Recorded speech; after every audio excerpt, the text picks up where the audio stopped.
Hey now, we are getting over, and I am the Silver King, Adam Silverstein, here to lead you through these hard times.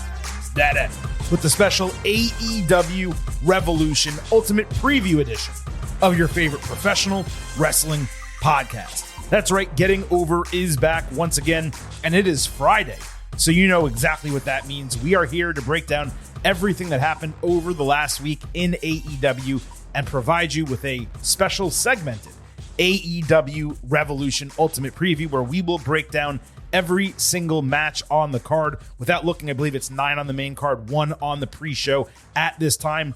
We'll tell you all the storylines going in. We'll give you some predictions for the matches and, of course, a pre-show expectation grade for AEW's biggest show thus far in 2025. As we get into today's show, allow the Silver King off the top to remind you that this show is all about Defy. So head over to Apple Podcasts and Spotify, leave a 5-star rating on Apple. Take a little extra time, leave a 5-star written review. If you do, we will read that review live right here on the show. Don't forget to follow us on social media at Getting Overcast on Twitter, at Getting Over on Blue Sky for episode drops, news, analysis, highlights, all of that good stuff. Don't forget to subscribe to us on YouTube now at Getting Overcast. We just posted our hour-long interview with WWE NXT lead play-by-play man Vic Joseph. It is the first full-length interview posted to our channel. Of course, that was featured in our special Thursday episode that largely was about the interview with Vic, but also served as a preview for NXT Roadblock. We broke down the last week in NXT, and we discussed the debut episode of WWE Evolve. Preceding that this week, we had your WWE Elimination Chamber instant analysis from last Saturday, and then our huge WWE episode on Tuesday, which did extremely well, and just in terms of listenership, because so many people wanted additional Fallout content from the John Cena heel turn. So this is technically our 4th show of the week. Sunday, once Revolution goes off the air, that will be 5 shows in an 8-day span. That is the type of performance-enhancing audio we bring to you right here at the Getting Over Wrestling podcast. But we do hope you subscribe to our YouTube channel. We're trying to monetize that channel. We want to grow. We got brand new skins for our videos. The shit is looking great, but we need you to watch it, and we need you to subscribe there as well. So please go ahead and do that one more time at Getting Overcast on YouTube. You can also just search Getting Over Wrestling or Getting Over Podcast. You'll find us pretty easily. So with that said, let's get into the show because we have a ton to talk about when it comes to AEW. We're going to kick off by discussing everything that did not directly have to do with Revolution, and then we will get into our AEW Revolution Ultimate Preview, breaking down every match as I just described to you. Collision this week for me was forgettable. I saw some people saying they loved it. I don't see how, that's just me. Dynamite, I thought was a real strong go-home show for Revolution, no doubt about that. And overall, I would say this was the 3rd straight week of real high-quality AEW TV, maybe 4th straight. I actually forget what the shows were 4 weeks ago. That's how crazy things have been with the Super Bowl and all the other stuff I'm doing. But regardless, it's been a huge improvement for AEW. As far as the match relevancy metric, it was a tough week to calculate because 4 matches basically got half credit. So if you counted them that way, 2 and 2, 50%, which remains way below our expectation, particularly for a go-home week. If all of them got full credit, it would have been around 64, 65%. Still far below what it should be, especially with a pay-per-view coming up days later. And especially, by the way, when a pay-per-view has 10 matches. So your 4 hours of TV should be building those 10 matches and pretty much, I don't want to say nothing else, but very little else, certainly not random matches for no reason whatsoever. Let's go ahead and discuss what happened that was not all directly relevant to Revolution. On Collision, Kyle O'Reilly and Roderick Strong beat FTR in 15 minutes to open the show. This was a high-quality match, 3.75 stars B+. There was a win given to FTR despite O'Reilly having his foot on the ropes, so Dax Harwood insisted the match get restarted. That led to Undisputed Not Kingdom, also Undisputed Not Era, escaping Shatter Machine and hitting high-low for the win. Normally, you would do a match restart like that if Undisputed were going to cheat to win, or if FTR were going to get frustrated that being good guys led to their loss, which would then create a heel turn. FTR refusing to shake hands after the bell, that might have indicated the latter. On Collision, Shane Taylor Promotions beat 3 jobbers in 80 seconds. Then Adam Cole entered for his forthcoming title match. As they were exiting, you'll remember the trios were all kind of randomly involved in multiple fights over the prior month. So the TNT title match was next. Daniel Garcia retained over Cole in a 15-minute no contest that ended because STP attacked both guys. The match was rolling pretty well, but the booking of this was legitimately terrible. The loser group interrupting a title match with absolutely nowhere positive to go coming out of it. It just didn't make any sense. On Collision, Willow Nightingale cut a tape promo on Marina Shafir saying people forget how dangerous she can be when she stops smiling. I love Willow. There was nothing wrong with the promo, but it also did not accomplish a single thing.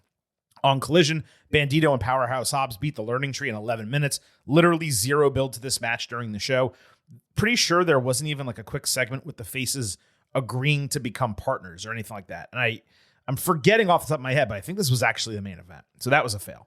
On Collision, Big Boom AJ and his son were backstage eating a cookie when Johnny TV bumped into him angry that he dissed MXM Collection, I guess a few weeks ago or months ago. I don't even remember that happening.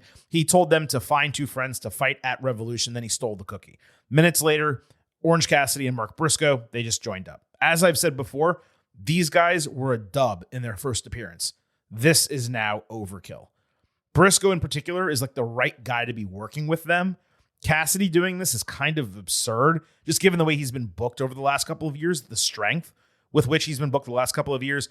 But I guess the gimmick is such where it plays and it'll be fun, but like, I don't know why this is needed. Those guys do have popularity. It is not to the degree they need to be on like 2 or 3 shows a year. It's just getting to be enough at this point. On Collision, Harley Cameron joined commentary asking why they didn't name her finishing move when she used it last week. She then decided to call it my finishing move. The funniest part of this, to be fair, because I'm always critical, was actually Tony Schiavone and Nigel McGuinness. They had a great back and forth with each other. This was a rare occasion in which Harley just failed. It wasn't funny. It didn't work. Calling it my finishing move, like, okay, it's like cute, but she's a wrestler that has a gimmick. She talks about feeling the wrath. Why wouldn't you just call it that? Why wouldn't you call it something else with wrath in it? It fell flat is what I'm trying to get at. On Collision, Queen Amanana beat Julia Hart in 9 minutes rather decisively in the finish, so they've now exchanged wins, 50-50 booking. Serena Deeb also had a tape promo during the entrance saying she gave her a game plan for the match. I'm talking about Queen. I appreciate that they're trying to do something here and like tell a little story in the women's low card. No doubt about that, so no shade. But Deeb giving a scouting report is hardly like an intriguing storyline. I guess this was a heel turn for Amanada. Maybe we'll find out in the future. On Dynamite, Megan Bayne and Penelope Ford beat Chris Statlander and Thunder Rosa in 10 minutes.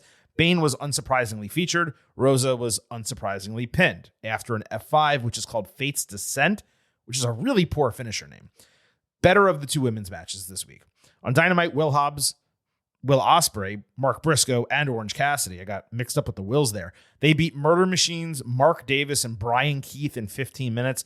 Probably the latest I can remember a first match happening on Dynamite, like 25 minutes into the show. Very WWE, not in a bad way. It was fine because everything that preceded it was quality. It was just weird. This was super entertaining overall. Not a shred of reason for the face team to actually be together. Ospreay beat Keith with Hidden Blade. And then we're going to come back to the post-match of this later. On Dynamite, Jay White beat Max Caster in 40 seconds during another open challenge. White said after the bell he would be at Revolution to ensure Cope becomes the new champion. Let's also put a pin in that. And lastly, AEW touted that Revolution can now be purchased on Prime Video. In addition to all the other places pay-per-views can be purchased. They called it big news and like really hyped it up. The only actual big news when it comes to AEW pay-per-views is when they're available on Max as promised. Because I am sick of paying $50 per shot. In fact, a couple of months just recently, I didn't, and I watched the show through other means. But if it goes on Max and they drop the dollar amount to, let's say, $25 because you already have a subscription or something like that, that suddenly becomes far more palatable. So when that happens, you can call it big news. Up until then, I don't care if you're on Prime Video, payperview.com, Carrier Pigeon, Triller. It doesn't matter. We're going to get it and we're going to pay the same amount for it anyway. Stop kind of killing our pockets with these $50 shows each month. So that wraps up really everything that did not directly relate to Revolution, which is a huge positive because we went through that fast and there was a lot of build to AEW Revolution. Now, before we get to that, I do need to remind you, I happen to love the number 5. and I hope you do as well, because for $5 a month or $50 for the entire year, you can become an official Getting Overhead. Just visit buymeacoffee.com/gettingover. Sign up. You'll get bonus audio, the fastest 5 minutes in professional wrestling, instant reactions to every major show, exclusive news analysis posts every week. All of that at buymeacoffee.com/gettingover. I think we've had like 10 signups over the last 2 weeks, which is probably the best we've ever done since opening. So if you haven't done it yet, we would greatly appreciate you stepping up, becoming an official Getting Overhead, and ensuring the continuation of this show. With that, let's get to the AEW Revolution Ultimate Preview. And this is where I had my match notes. It is indeed a 9-match card, which, let me be clear, the main card should not be added to whatsoever. In fact, it really should have been a 7-match card with neither of the first 2 title matches that we're going to talk about being part of it. All that said, my expectation level for this show is massive because Revolution is going to start with 4 separate matches on the card, all serving as potential best bouts, not just for the night, but maybe even the year for AEW. It's a ridiculously stacked card in terms of like in-ring potential. And from a storyline perspective, it is by far the most I have been interested in an AEW pay-per-view probably in 6 months, maybe even longer. Tony Khan has done a great job of building this card. There's like a joke floating around that he's back in the weeds now that the NFL season is over. It's obvious. I mean, this has been known, right? AEW gets better once the NFL season is over, which is why it's so problematic that Tony stretches himself so thin, not only doing NFL, but also European soccer as well. So, we shouldn't have to go through these ebbs and flows. And by the way, they're also not really good for the company. But at this point, it's a positive, right? In terms of the momentum that they have going into Revolution. We'll see if they capitalize on it during the show. And certainly we will see what comes out of AEW Revolution. But before we can discuss what comes out of AEW Revolution, which is going to happen on Sunday, we need to discuss everything going into the show. So the first match, Big Boom, AJ, Orange Cassidy, Mark Briscoe against Johnny TV and MXM Collection. This is a pre-show match, which is exactly where it should be. And the baby faces are going to win.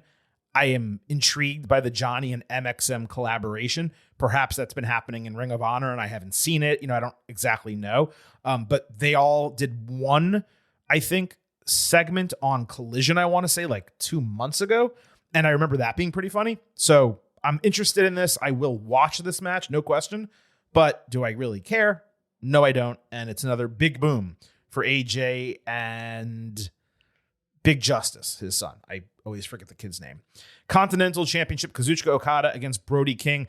This was built rather suddenly through Collision as they exchanged looks and interruptions backstage. Then King was checking on Julia after her match when Okada blindsided him with the title. Now, don't get it twisted. This match is going to be great, but it was clearly forced just to get Okada a defense on the card, and it was extremely forced, just like the Buddy Matthews match was put together. So, okay, Okada beats both dudes in the new Hounds of Hell, and so now they've both lost. And by the way, Julia just lost to Queen Aminata, so they're all losers. This brand new group that everyone said did not need Malachi Black, and they made a thing of it 3 weeks in a row on television, and they're all just going to lose matches in pretty much the same 2 or 3 week span. I mean, that's not really the best booking, but there's also no way that Okada drops this title any time before AEW All In, or as I've started calling it, AEW Y'all In, since it's in Texas. I didn't invent that by any means. Don't get me wrong. I just love it, and I think it's very funny. So there's no way Okada loses this match. Is it going to be good? Yes, because Brody is awesome, and they're probably going to bang. I would expect a strong style bout, but Okada comes out on top, and we'll talk more about Okada in a little bit. The Tag Team Championship match, Hurt Syndicate defending against the Outrunners. On Collision, the Outrunners found the heels after Dynamite, and they were excited that they earned their title shot last week. MVP pointed out the Syndicate was responsible for their win, which was completely true. It was inconsistent a little bit in that the Outrunners are supposed to be 80s veterans, yet they acted like rookies who were thankful the veterans gave them opportunities. It's just all kind of weird. There's no chance in the world that Hurt Syndicate loses the titles to Outrunners. My hope is that this match is used to get heel heat on Syndicate, because they're cheered every single time they come out right now, which is great because, look, MVP, Bobby Lashley, and Shelton Benjamin are all immensely likable. And everyone loved Hurt Business in WWE, and they're happy it's back together, so they cheer for them. But if you're going to do this match, the singular purpose needs to be to get heat on Syndicate. And we'll see whether that happens during the show or after the fact on television. The TBS title will be on the line. Mercedes Moné defending against Momo Watanabe. On Collision, Mercedes got confronted by Billy Starks, who returned her TBS title, said one terrible line on behalf of Momo, and then threw water back in her face. Thrilling. Why Billy is the one speaking for Momo, I have no idea whatsoever. Then on Dynamite, Monet said Momo is great, but can't compare to her, and she expressed confidence that Serena Deeb would beat her on Collision, which of course I can tell you will not happen, even though it does not air until tomorrow. And that's not for me seeing a taped result. It's just me making the assumption that there's no way that Momo was going to lose right before this match. Even the reason for it happening is completely unexplained. So now we can get to the part of the card where we can actually dive in and provide some hopeful analysis or thought as to what's going to happen. Matches that matter is probably the best way I can put it. I'm okay with Mercedes and Momo being on the show because it was built over the last couple of months through that cup that Momo won and so on and so forth.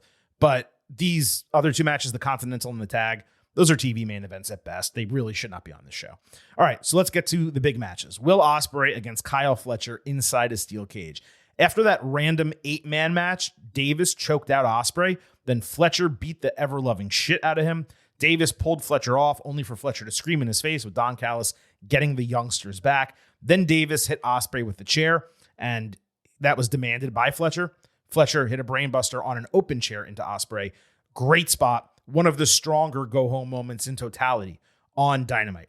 Now, what's going to be interesting about Revolution is that the two biggest Don Callis talents, the two biggest members of the family, are both in action, competing in matches that theoretically they should be losing. But if you have both of them lose, then what exactly is the Don Callis family? They'd have to regroup and go after what? Like, there's not titles, there's not other major feuds out there for them. It would almost seem like they would need to take a break for a couple months. So that just creates an interesting scenario as we go about predicting these matches and what is exactly going to happen in totality at Revolution. But here, Fletcher's got his win over Ospreay. Will is, I don't want to say he's the top star in AEW. He has the highest ceiling of anyone in AEW, and he's certainly the best talent in the entire company. He and Kenny Omega 1-2 right now with Bryan Danielson, quote unquote, retired, or at least retired as a full timer. So the question really becomes, if Fletcher wins, what's next for him? AEW title picture does not make sense for him at this time. I don't see him competing against a heel in Kazuchika Okada, nor the International Championship, even if that changes. For Ospreay, the world's his oyster. If he wins this, you could see a triple threat potentially with Okada and someone else who we will mention in a moment at All In. You could also see Ospreay go back to the main title picture. He could also fight some of the other top, upper mid-carders while trying to rebuild his resume to become a number one contender for the AEW title. So there's really a ton of options for Ospreay. I didn't even mention MJF is out there for Ospreay. Like, that is a potential feud they could do as well. And with it being inside a steel cage, the idea should be that, they did that from the standpoint that it would help Fletcher, but it really should help Ospreay because it would keep the Don Callis family out. The other question is, let's say the Callis family does get involved. They climb over, they try to climb, whatever the case. Who's getting Will's back? Is it just going to be some of those guys that he was in the 8-man with because now they're friends? That's where it's kind of thin. So this is actually one of the tougher matches to predict on the entire card. This and the next one, I think, are the toughest ones to predict on the entire card. I'm going to go Ospreay. I just cannot imagine him losing another match. He lost in the Continental Classic. He lost to Fletcher. And now you get into this, which really should be the rubber match, and you want a definitive winner, and you need that definitive winner to be one of your biggest stars. So I do have Ospreay beating Fletcher. I think this is going to be an incredible match. And let's just fingers crossed no one does anything from the top of the cage, because what have we seen with Adam Copeland in AEW and Bronson Reed in WWE? That shit does not work, or it's at least way too dangerous, way more dangerous than it needs to be. So if he was to do something, let's make it a frog splash deep in the ring into a table where he does not land feet first. Don't do anything crazy. I don't want to see a sky twister from the top of this cage or anything like that. Let me just put it out there. Let's move to Hangman Page against MJF. MJF cut an extremely passionate promo in a Sacramento alley saying he had a bullet with Hangman's name on it. He's definitely found his groove again on the mic, no question. MJF later called himself the main character in AEW when Page pulled up in his cowboy Rivian truck and chased him into the arena for an attack, except he actually ran down a dude that was purposefully dressed like MJF. That allowed Max to blindside him and get the upper hand. Hangman avoided Heatseeker only to get a low blow on Buckshot Lariat and then Heatseeker to follow. MJF revealed a MJF did nothing wrong shirt. Then he punched Page with the Dynamite Diamond ring. And then, like, totally unnecessarily, it went to another level with MJF spraying lighter fluid on Hangman, only for a dozen security to like drag him out of the ring. And then backstage, as he screamed that he wanted to prove his point because everyone were hypocrites. We know MJF is a piece of shit. He wasn't going to set fire to a dude in the middle of the ring when their hatred hasn't reached that level. It felt like a ridiculous escalation of a conflict before they've even fought once. If this was going into a second match where Hangman had already beat him, okay. I mean, it would still be extreme, but okay. But for a first meeting, this seemed ridiculous.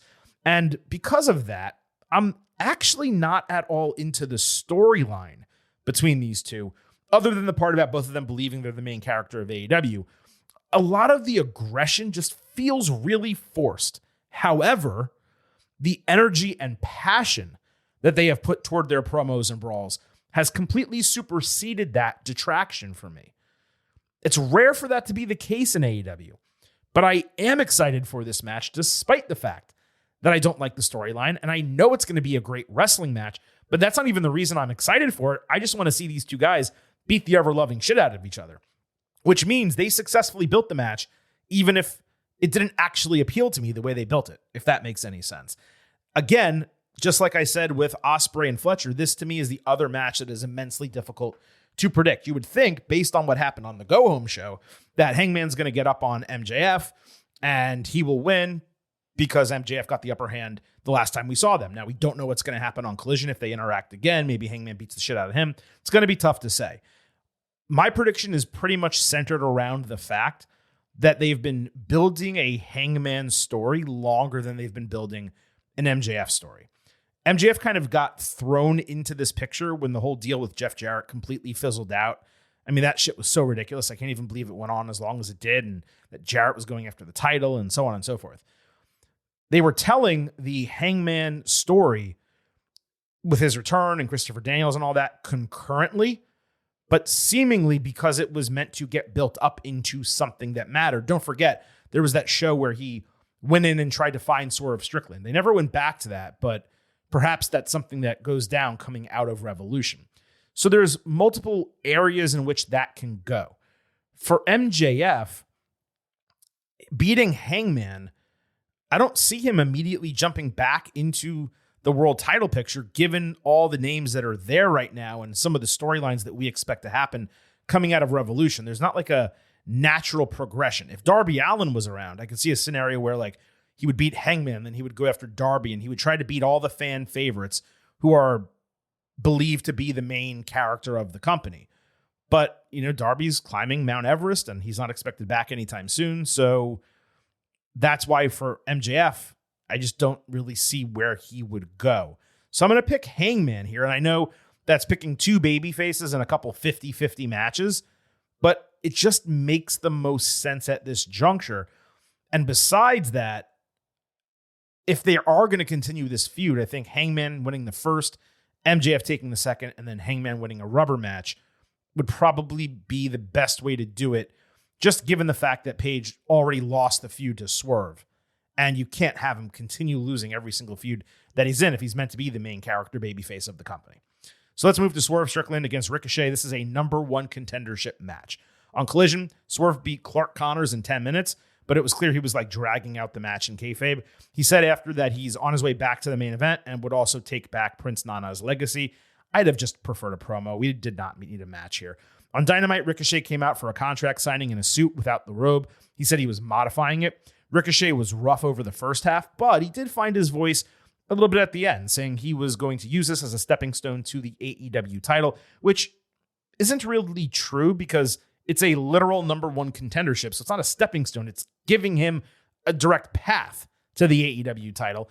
which is what Swerve promised coming back, while simultaneously he said he would expose him as a fraud and a joke, basically.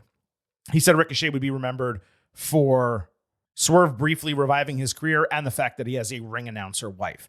That, of course, got the best pop and a holy shit chant due to it being a WWE reference. We haven't gotten a lot of those recently, but it's still an eye roll when it happens. Ricochet brought back the gold scissors. I had just asked about those last week, so thank you for bringing that back. In fact, you deserve more than that thank you. You actually deserve a thank you. But Swerve easily caught him and pulled out black scissors. Then Ricochet, he was wearing a hat. He visibly shook his head like a dog if you were to put like a washcloth on or a hat on their head. He visibly shook his head to get the hat off. That way Swerve could stab him with the scissors and that he could blade and show color. This was an extremely solid go-home segment. I wouldn't say it enhanced the feud or added more excitement to the match. It got the job done to conclude the build, and sometimes that's all you can ask for. Also on Dynamite, Okada and Ricochet beat Swerve and King in the main event. As with the earlier match, there was no real reason for this other than they just combined people on the pay-per-view card into a match. Swerve had a great house call on Okada, only to take a title shot from Ricochet, who got the 1-2-3. For me, this basically gave away the Revolution booking. I was confident in my prediction anyway, but I have Swerve Strickland walking out as the number one contender. Could they give it to Ricochet? Sure. They don't need to. This feud has helped build his character. He can go and do a bunch of different stuff with it now.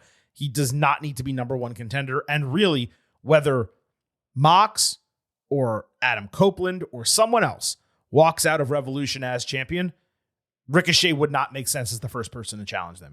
It doesn't fit together. So Swerve is the pick here. International Championship, Konosuke Takeshita defending against Kenny Omega. Omega cut a tape promo expressing frustration about Callis talking shit while he was injured. He said he's refocused and improved over the last year with no baggage of his old friends or being an EVP. So in this third matchup, he'll finally pull off the win against Takeshita. Great promo from Omega. Exactly what needed to be said, kind of recounting the prior portion of their feud. One problem. Saying he's not an EVP anymore. That's bullshit, obviously, in reality, but I'm pretty sure it's also bullshit in kayfabe, unless I missed a line that he said on some show. Because you'll remember, being an EVP is the way Omega returned, and it's why Christopher Daniels lost his interim EVP title, because Omega was back. And I can't recall a story beat where he gave up his role. So all I'm asking is for continuity. It should not be that hard. But it's okay to say you've gotten rid of the Bucks and that's over and now you're focused. That's cool. But suggesting you're not an EVP anymore, to me, that did not fly unless it was mentioned previously and I just missed it. So I will leave that out there as an allowance. As far as the booking here, I'm pretty confident about this one. Omega's going to beat Takeshita and become the new international champion. Couple reasons why. One, Takeshita's done a great job, but he should not beat Omega a third time. More importantly, he's going to fight, he being Kenny, Kazuchika Okada, to unify these titles at All in Texas. It's just going to happen. Now, Okada Omega on that show was teased when Kenny returned. We all saw that. Unifying the titles has been a necessary move literally since the day the Continental title was introduced. It never made a shred of sense to have 3 mid-card titles. Now, having 2 is kind of okay because the division is huge, and the TNT title has been reduced to a true TV title where it's just tertiary to everything else that's happening in the men's division. Having 2 solid men's championships, the main AEW title, and then whatever they're going to wind up calling this one, hopefully it's just the international and they don't actually call it the intercontinental. But having the secondary title does make a lot of sense. Having 2 of them simply did not. And the Continental Classic, while it should continue and it is fun, and this title can be put on the line, really what it should have always been is that the winner gets a title shot against whoever's champion. The champion should not be in the field. So I do believe we're going to get Okada, Omega in a unification match at Y'all In. And in order for that to happen, Omega has to beat Takeshita here. So I have Omega coming out as the international champion. Women's Championship, Toni Storm defending against Mariah May in the Hollywood ending. On Collision, Storm cut a promo wearing a neck brace in bed, offering this stipulation: no holds barred, falls count anywhere. It was one of her better promos as timeless, probably her top 3. Dynamite had a sit-down interview that started with Mariah spitting in Tony's face. She was completely unfazed by that. Renee corrected May, reminding that she is the one who sidled up to Storm and then turned on her. It wasn't Tony's fault. Mariah called herself a sick bitch who did it better than Tony, and then her psyche started cracking as she continued to talk. Tony said she would not grant her the release of death, but rather force her to live in mediocrity before being forgotten. This was among the best segments that they have done together. I would say the last 3 that we've seen on TV, so the 2 that we're talking about here and the one where Mariah attacks Tony and the spotlight's on her, those have all been in the top 4 of this entire feud. It's easily the best story going into Revolution, and in an ideal world, it would main event the show. I don't see that happening. But it's the first women's match in AEW history that has actually deserved that booking. So kudos to AEW and Tony and Mariah and everyone who's been involved for actually generating a story of this quality. It's one of the better wrestling storylines that we've had in the last, let's say, 18 months or so. And I'm extremely excited for this culmination. The matches between Storm and May haven't really hit for me. I have a feeling with this one basically being a hardcore match, we're certainly going to see blood. There's going to be weapons. There should be some crazy spots. I have a feeling this will easily be my favorite of their entire feud. But again, main event quality, booking, and storytelling, and I'm extremely excited for this. I'm probably more excited for this than almost anything else on the show, though I will say Takeshita and Omega, it's going to be pretty special. So I'm excited for that too. Let's talk about the AEW Championship. Jon Moxley defending against Adam Copeland. On Collision, Wheeler Yuta beat Willie Mack in 4 minutes. It was a total waste of time. Mox hit Mack with his briefcase for no reason. Mox then gave Yuta a pep talk about taking out Adam Copeland on Wednesday, saying you don't walk away, you always finish the job. So Yuta hit Mack with the briefcase a second time. Thrilling. On Dynamite, Copeland beat Yuta in 12 minutes. Cope then grabbed his hand for a shake. That was after the bell. He said, "This is what respect feels like." Mox came in afterwards screaming at Yuta. Then he physically abused him by pushing and shoving him around. Yuta lightly moved Mox's face aside and walked past him. So Mox followed him backstage, but Yuta kept walking away. So Mox turned to the camera, cut a promo. He credited Copeland for picking off his people one by one and rattling his cage. But he said there's no such thing as respect in this business, except when you pull the trigger on an opponent. Now, despite this Death Riders storyline being utter shit and the Mox character not working at all, I give credit to AEW again for making Mox and Copeland somewhat compelling. It's not so much the match itself, but all the possibilities in and out of it. And there are 4 distinct scenarios that I see as possible. Let's go ahead and discuss them one by one, and we'll go from least interesting to most interesting. Also, from least complicated to most complicated. So first, Mox retains the title. Whether that's due to Yuta's help, he feigns assisting Copeland, but actually just helps Mox like usual, or the other Death Riders all return, whatever the case might be. It's also possible Jay White tries to help Copeland, accidentally costs him the title instead. Second option, Copeland wins the title, either due to Yuta's help, perhaps White successfully evens the sides and makes the change happen. Interesting? Not that unique. Let's get into the other 2. So number 3, Copeland wins the title, however that occurs. And Christian Cage blindsides him by cashing in his number 1 contendership contract, leaving Revolution as champion. Exciting because we would get a cash-in. It would be a surprise occurrence. You could get back into a Christian and Copeland singles feud, but you also are leaving the show with Christian as champion, which is not that interesting. And then the 4th theory. Either Mox retains the title or Copeland wins the title. It could happen either way. But what goes down next is that Cage threatens to cash in, only for White to steal the contract, sign it, cash in himself, and become champion. Obviously, this would be a heel turn if it happened against Copeland, or it would just be good face work if it's against Mox. Remember, the contract is in the folder unsigned, which is why Christian was able to take the match from Luchasaurus a couple years ago. So this would be him getting his just desserts. Also, don't forget, White and Christian feuded in late 2024. I want to say October, November. So there's actually reason for all of this animosity, and there's easy storyline to explain this happening. If Christian was to leave as champion and Swerve becomes number 1 contender, they can rekindle their feud rather easily. If White beats Mox or Cope, you have a ready-made feud right there as well. If Mox just loses to Cope straight up, the entire Death Riders gimmick and story would just need to be dead because there's no coming back from that. though ideally the others should have lost the trios titles first if you're going to kill the faction. The question is whether AEW has decided to no longer wait for Darby Allin to return as a means of concluding this arc, because that did seem to clearly be the plan for a long time. At this point, it seems like the Darby of it all has been dropped, and that would actually be a huge positive, especially because he can come back and feud with Mox without the title being on the line. Now, does that take some of the wind out of the sails of Darby being the steward of AEW? It does, but still taking down Mox and having him written off TV for a few months, that could still be a pretty solid return. So I'm going to give you all two different predictions here for this match. If this match ends with a winner and no cash in and nothing special happens, then Moxley's going to walk out as champion. If the number one contendership comes into play at all, then I actually believe that, Jay White would leave with the strap over his shoulder in the fourth version of the booking, the damn territory that I just gave you above. It makes too much sense to do it that way. And you'd have an easy feud with Copeland. Christian would be pissed at him. And then you'd have Swerve waiting in the wings as well. So those are the two different ways that this can go.